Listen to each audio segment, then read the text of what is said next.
There's a deeply strange, insidious, enthusiastic push as of late, led by those moneyed forces that have so wrested control of entertainment and popular culture, to deeply instill a paralyzing guilt and shame and self-loathing in those of European background.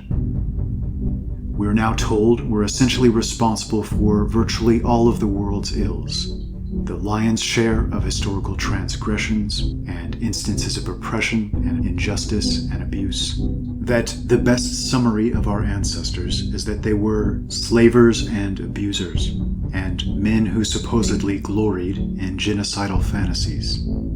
Young white children, especially, now have such sentiments drilled into their heads on a daily basis, in public schools and universities, by individuals they've been taught to trust, as they watch TV or movies, even now, in many cases, at home, by their own parents, who've been similarly conditioned for many years now.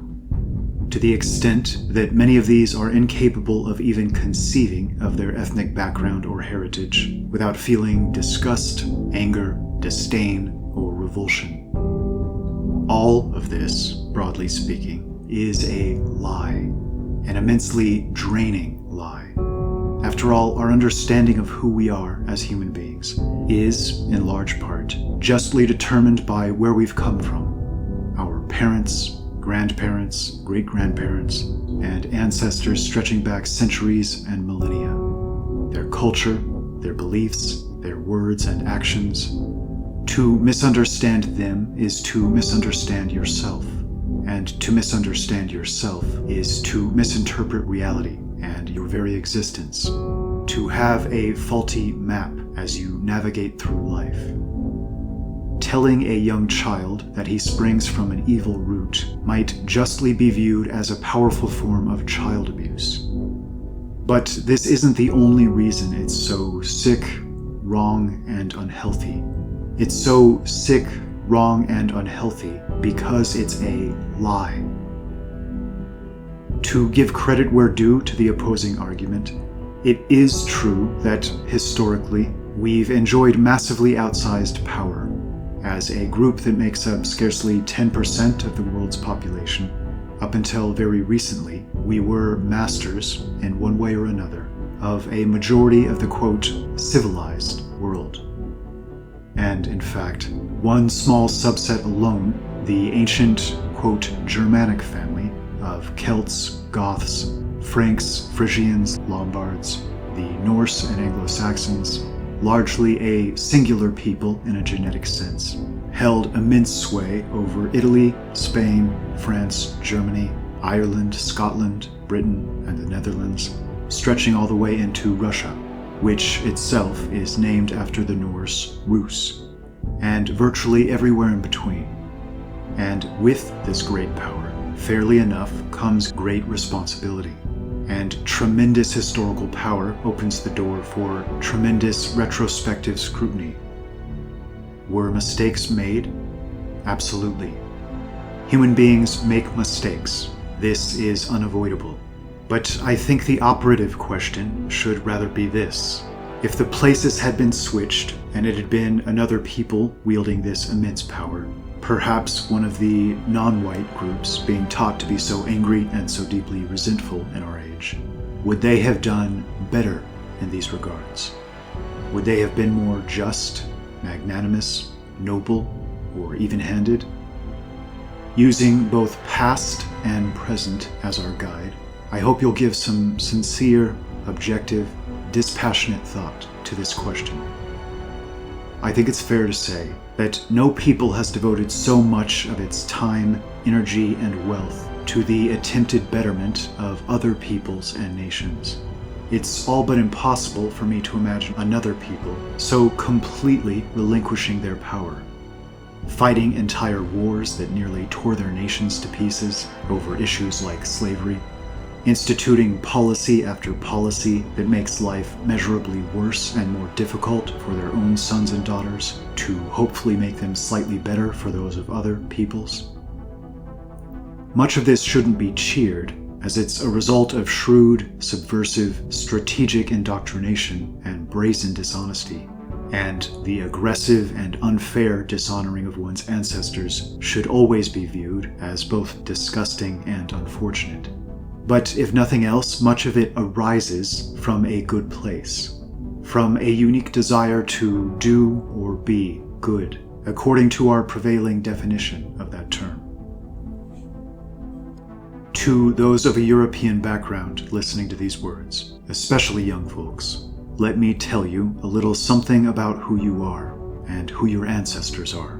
Because if I don't, at this point in time, it's all but certain nobody else will. You come from the Indo-European language family, a language spread by those who came before you to everywhere from India and ancient Persia and Greece, to Italy and North Africa, to Rome and Britain and Scandinavia, and virtually everywhere in between.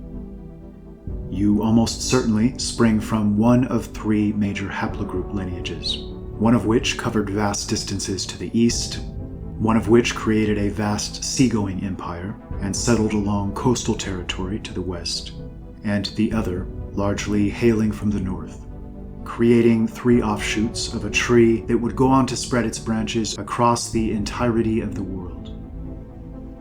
You come from a lineage of pioneering, adventurous, masterfully creative, and incredibly capable peoples, always striving, seeking new horizons.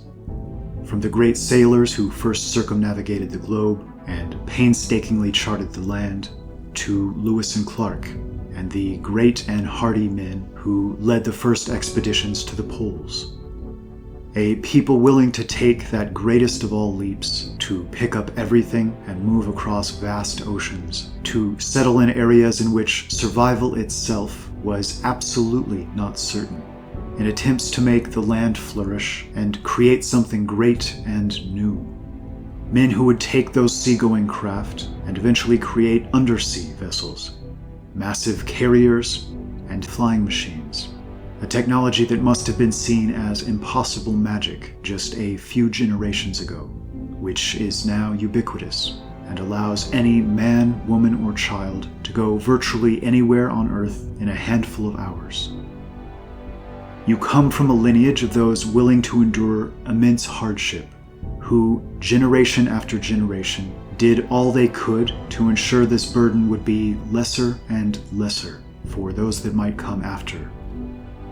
A lineage of great, seemingly unstoppable warriors, from the Spartans' last stand at Thermopylae, to the Goths and Romans joining forces to beat back the Huns in the massive Battle of the Catalaunian Plains, in which one of the greatest leaders in history very willingly paid the ultimate price for his brave leadership on the field, being felled in the front lines by a Hunnic javelin, to Charles Martel, the Hammer, and the Battle of Tours, and approximately 700 years later, the Battle of Las Navas de Tolosa, in which a small force of European knights took on an Islamic force far larger than their own in brutal hand-to-hand fighting.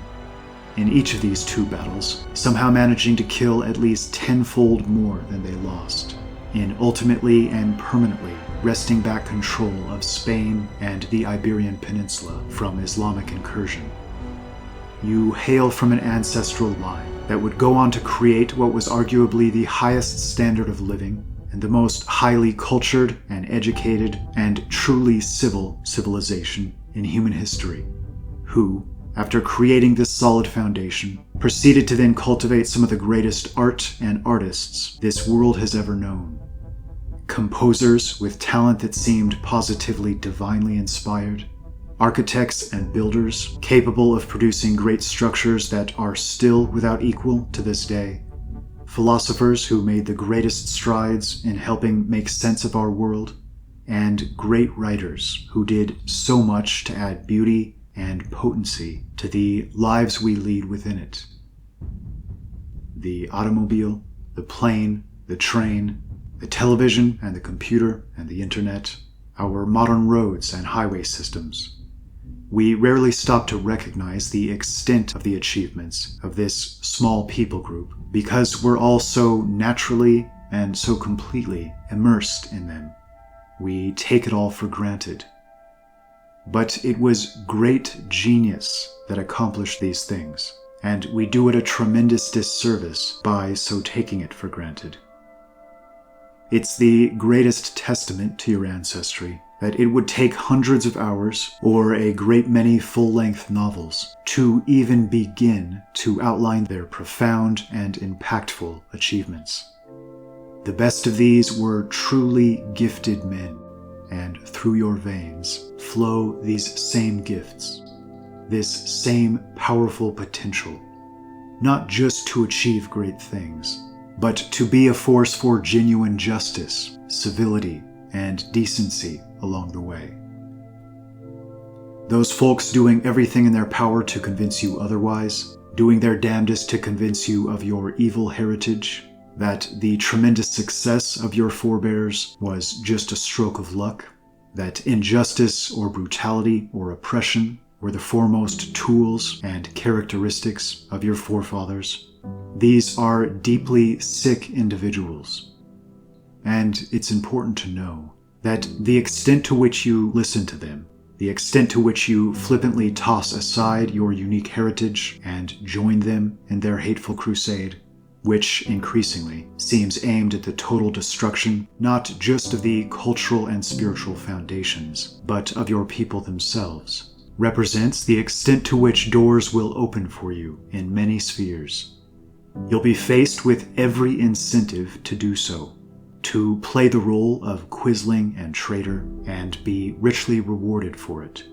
Career advancement, riches and power and influence. Because the world of money, which so indirectly controls and orients near all other spheres at present, is now dominated by the worst and most ignoble and dishonorable sorts of men. But I hope you'll pause before taking any such steps, and take a moment to remember all those who came before you, their incredible sacrifices, all they endured and pushed through, the seemingly insurmountable obstacles they defeated and left conquered in their wake, in very large part to ensure that they improved things, that your life was a better one than they were able to enjoy, that while they held the baton, they managed to move forward despite everything, and create something beautiful and worthwhile for their posterity. All of this is now under threat of being lost forever. It's so important to understand that those leading the preaching of self-hatred very often don't even share your background, even if they may appear to at a glance, but rather a very different background. Which means they're not in actuality preaching self-hatred, so much as hatred of the other, as they preach suicide to you and yours, often with a scarcely restrained enthusiasm and excitement. They are greatly empowered as a result. It's sick, insidious, disgusting, revolting, and yet, at present, it's winning the day. You represent the hope of turning this tide. Understand who you are. Understand where and who you come from. And be courageous. Refuse to be dishonest and mindlessly mouth the words you're being so pressured to speak. If you care in the least to prevent all of this from disappearing forever, strive to prove yourself equal to those who came before you. If the storyline of these preachers of hatred should win the day, it's not just Western civilization and culture that will disappear forever. It'll be an extremely dystopian future for all. Those playing the leading roles in shouting about oppression and injustice and brutality, and so urging others to do so, ironically tend to come from a lineage that puts ours to shame in this respect. From a lineage that seemed to pioneer and master the slave trade, the drug trade, nation and culture destroying usurious banking and human trafficking, and even relish in these things, with, quote, religious books that encourage such activities. Should they someday inherit the earth, all of that grace and magnanimity and nobility of prior ages will inevitably evaporate. And what we'll be left with will be truly a hell on earth, and will become ever more so at a pace most of us can't imagine. To repeat, you are not evil, nor were the men who came before you. But you are locked in a battle against evil. Whether we like it or not, this is the hand we've been dealt. I am only asking you to begin to recognize it, and if possible, to please join me and take up the fight in whatever form or fashion you're able. It's no exaggeration to state that our future entirely depends on it.